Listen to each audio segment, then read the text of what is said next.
Phone tapping అనేది ఈరోజు ఒక టీవీ సీరియల్ లాగా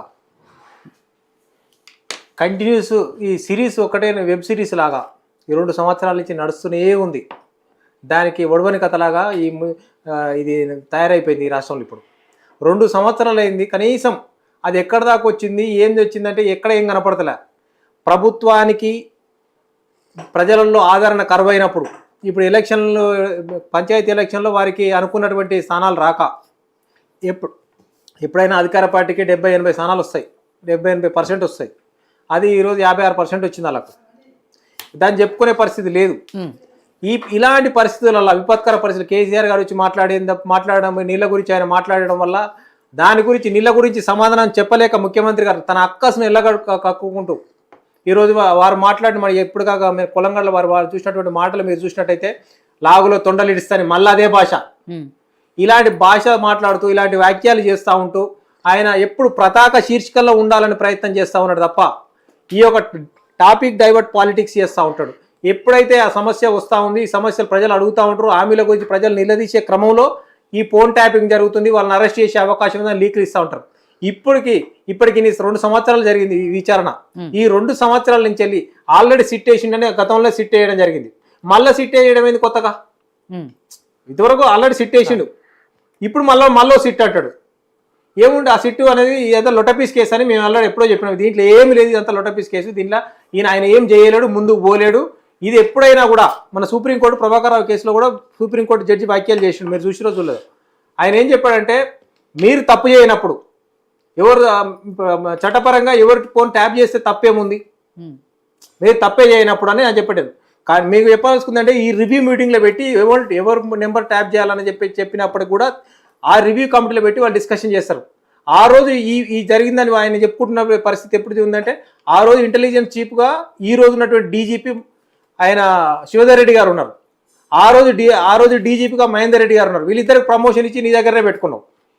ఈ చీఫ్ సెక్రటరీ, ఆ రోజున చీఫ్ సెక్రటరీ, వీళ్ళందరూ బాధ్యులు. అంటే రివ్యూ కమిటీలో కేటీఆర్ హరీష్ రావు ఉండరు, వీళ్ళందరూ ఉంటారు, నిర్ణయం తీసుకునే అధికారులు ఉంటారు. ఇప్పటికి ప్రభాకర్ రావు ఎక్కడ చెప్పినట్టు ఆధారాలు మీ దగ్గర లేవు, మీడియాల దగ్గర, అదే రేవంత్ రెడ్డి దగ్గర కూడా లేవు. ప్రభాకర్ రావు వచ్చి వీళ్ళు చెప్తే చేయమన్నది.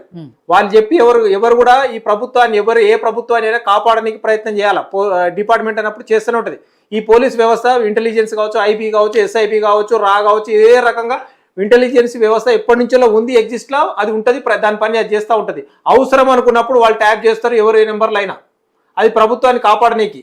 మీరు తప్పు చేస్తే మీకు భయం, మీకు తప్పు చేయనప్పుడు దాన్ని మీరు భయపడాల్సిన అవసరం లేదు. 2 ట్యాప్ జరిగింది అన్నప్పుడు ఏం జరిగింది, మీరు ట్యాప్ చేస్తున్నప్పుడు మీరు దొంగతనానికి పోయి పట్టుబట్టమాట వాస్తవం.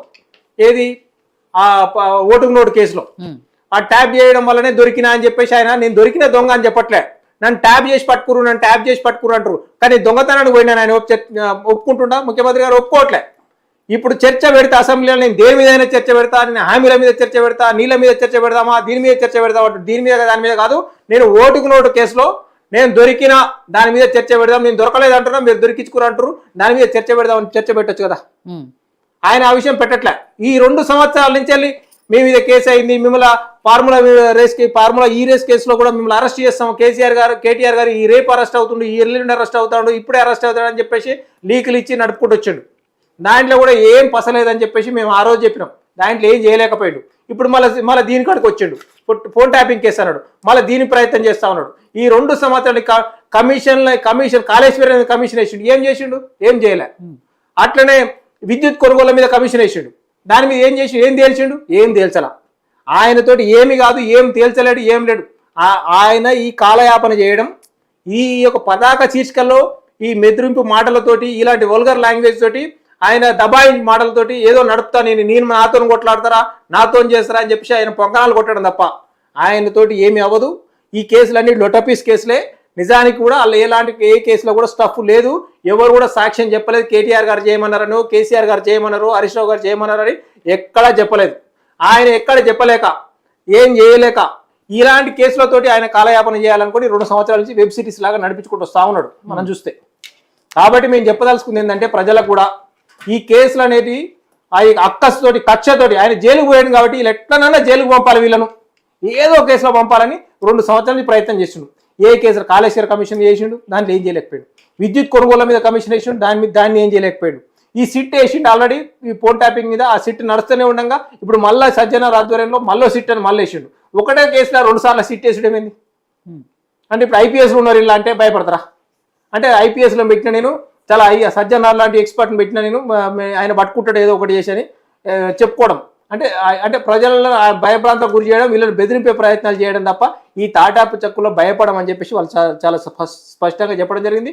మేము కూడా అదే చెప్తాను. రేవంత్ రెడ్డి గారిని మీరు ఇచ్చిన హామీలు నెరవేర్చకుండా ఈ ప్రభుత్వానికి ఉన్నటువంటి వైఫల్యాలను కప్పిపుచ్చుకోనికి మీరు తీసుకొచ్చినటువంటి ఈ చర్చ టాపిక్ డైవర్ట్ చేయడం, ఆయన 6 గ్యారెంటీలతో పాటు ప్రజాస్వామ్యం 7వ గ్యారెంటీ అంటుంది, కానీ 7వ గ్యారెంటీ ప్రజాస్వామ్యం కాదు. ఈ టాపిక్ డైవర్ట్ అనేది ఆ పొలిటికల్ డైవర్షన్ అనేది ఆయన 7వ గ్యారెంటీగా పెట్టుకొని ప్రతిసారి చర్చ వచ్చినప్పుడల్లా, ప్రభుత్వం వీక్ అయినప్పుడల్లా, ప్రభుత్వం మీద నింద ఆరోపణలు వచ్చినప్పుడల్లా ఈ రకమైనటువంటి చర్చ తీసుకొచ్చి ప్రజలను మూడ్ డైవర్ట్ చేసే ప్రయత్నం చేస్తూ ఉంటాడు తప్ప నిజానికి ఏ కేసులో కూడా ఎలాంటి ఆధారాలు ఆయన సేకరించలేకపోయింది. ఇప్పటికి కూడా 2 సంవత్సరాలు అయినప్పటికీ కూడా మేము చాలా స్పష్టంగా చెప్పదలుచుకున్నాం.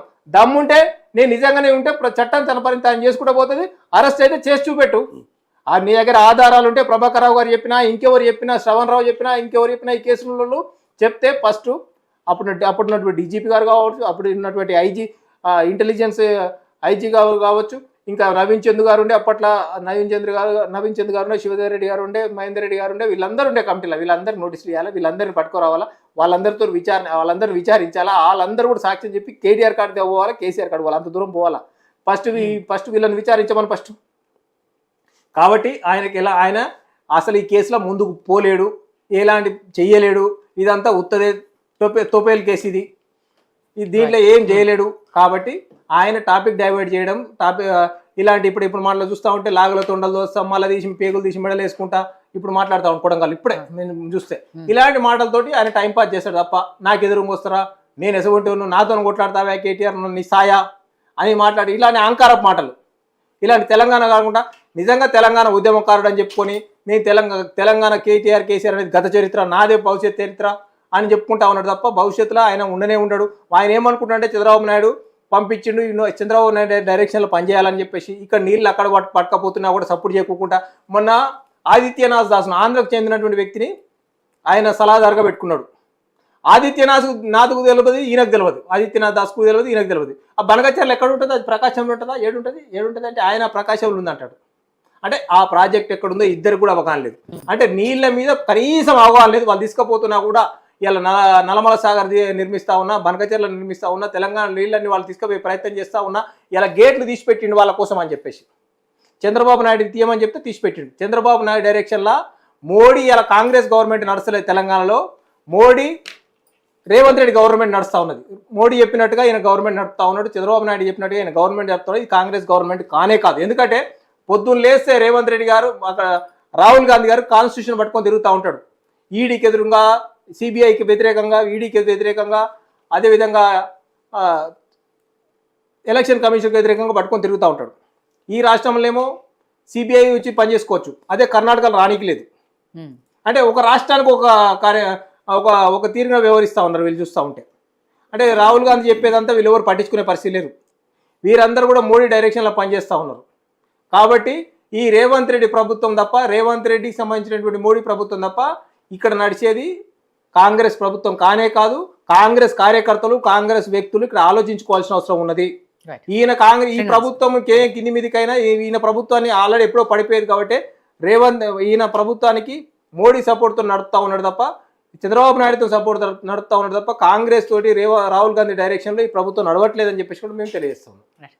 శ్రీనివాస్ గారు, ఫోన్ ట్యాపింగ్ అంశాన్ని 2 సంవత్సరాలుగా ఒక డైలీ సీరియల్ లాగానో, వెబ్ సిరీస్ లాగానో, లేకపోతే మీకు అవసరమైనప్పుడు మాత్రమే దీన్ని తెర మీదకు తీసుకొస్తున్నారు తప్ప నిజంగా దీంట్లో ఎటువంటి సాక్ష్యాధారాలు కానీ, అంటే కేసీఆర్, కేటీఆర్, హరీష్ తప్పు చేశారు అనేది దానికి సంబంధించిన ఆధారాలు ఎక్కడ లేవు. కాబట్టి దీంట్లో ఏం జరగదు, మేము కూడా భయపడము అనేది బీఆర్ఎస్ నాయకులు చెప్తున్న అంశము.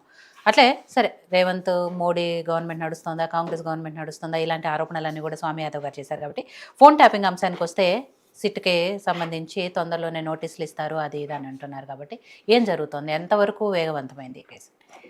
మీకు యోయో టీవీ ప్రేక్షకులకు మాతో పాటు ప్యానెల్లో ఉన్న మిత్రులందరికీ నమస్కారం.